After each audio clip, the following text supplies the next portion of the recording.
The Marmite price row between Tesco and Unilever might be over, but a report published today is warning it was just the beginning. It claims the prices of some of our favourite foods are set to soar if the government opts to leave the single market. The Lib Dems predict a hard Brexit would lead to a triple whammy or crippling trade tariffs on our imports and exports. They say it could see the price of wine made in the EU, like this Prosecco, from Italy go up by 14%, chocolate by 38%, and cheese from the EU could increase by a whopping 40%.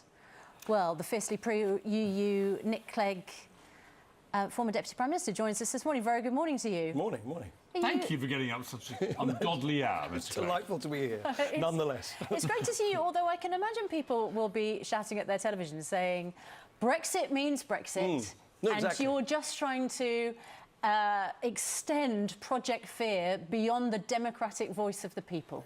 No, not at all. So, no, you're quite right. Brexit means Brexit, but what does Brexit actually mean? That's the question we're now facing. We're going to leave the European Union, even though I wish we weren't, we are. So the question now is, what does that mean in practice? Now, the government is very tongue-tied about this, won't really tell us what their plans are. Because the Prime Minister says she doesn't want to give a running commentary. Fine. But the one thing that the Brexiteers, Liam Fox and all the rest of it say is, no, it doesn't matter if we leave the European Union, leave something called the customs union, which is the bit where we sort of trade without tariffs, leave the single market, and we can operate fine under WTO rules. So what the report which I'm publishing, and I just, I haven't written it on my own, a number of, very kind of authoritative experts have helped me with it, have said, OK, let's take what they've said, on face value. If we were in the WTO, what would it mean for prices in our shops? What would it mean for our farming industry?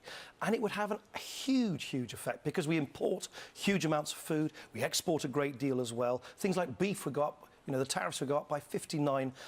So the point I'm trying to make is not that we're not going to leave the European Union, yes, of course, but the terms on which we do it are tremendously important. And the way to avoid that cliff edge, if you like, is to try and retain our membership of the single market, even as we leave the EU. But here's the problem.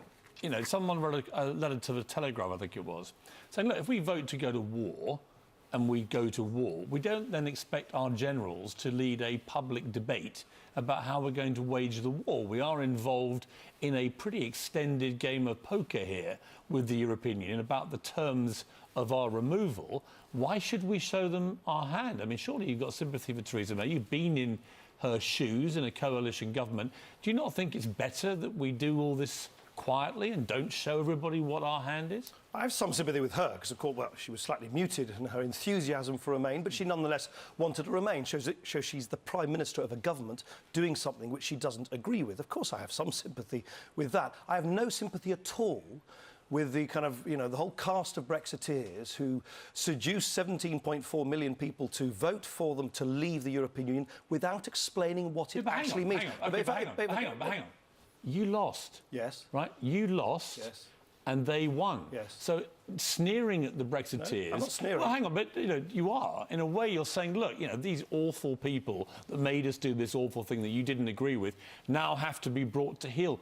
Well, that's not how politics works. They won the debate. Forgive me, I think I know a little bit how politics works. Let me explain. Well, forgive me, but if you were that good at it, Mr. Clegg, you'd still be in government. So let me just come back to my central point. The Brexiters that you are quite dismissive about, they won the referendum. I didn't vote for them. I voted for Remain, like you, right? But this side lost. Right, which means... Shall I give you an answer? Yes. Right. So if you win an argument, right, I think it's quite important you spell out to people what your argument is. Do you have any idea what Brexit actually means? Do you know, is there any agreement between Nigel Farage, Michael Gove, Boris Johnson? None. It's perfectly legitimate for people like me to say, yes, you have won, now spell out what it means. And this report is an illustration of what it actually means in practice. Yeah, I mean, they do argue, of course, that there will be a spelling out. The Great Repeal Bill will be an opportunity for Parliament to debate and vote on the deal. Why is that not enough for you? So the Great Repeal Bill, in a sense, puts the cart before the horse. That's what happens at the end of the process, right?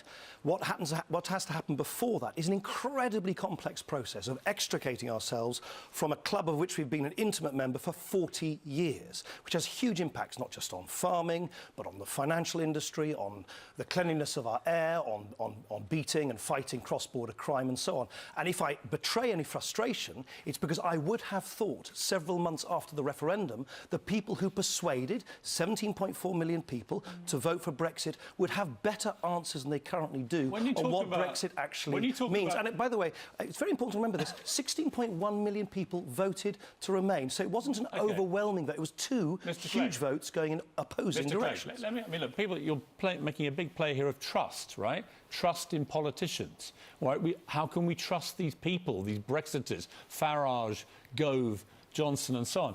There'll be some people watching this go, well, hang on, Nick Clegg, you were the guy that said there will be no more tuition fees for our students. Then you dived into bed with David Cameron and formed a coalition. And guess what? You went completely against one of your main campaign pledges. Why should we now trust you as an electorate over any of this stuff? And why should you take the high moral ground against the Brexiters for being untrustworthy? So I didn't raise trust, I didn't raise high moral ground. What I am simply saying... You said we couldn't believe what they were campaigning. I'm saying they haven't still spelt out what the future of our country holds.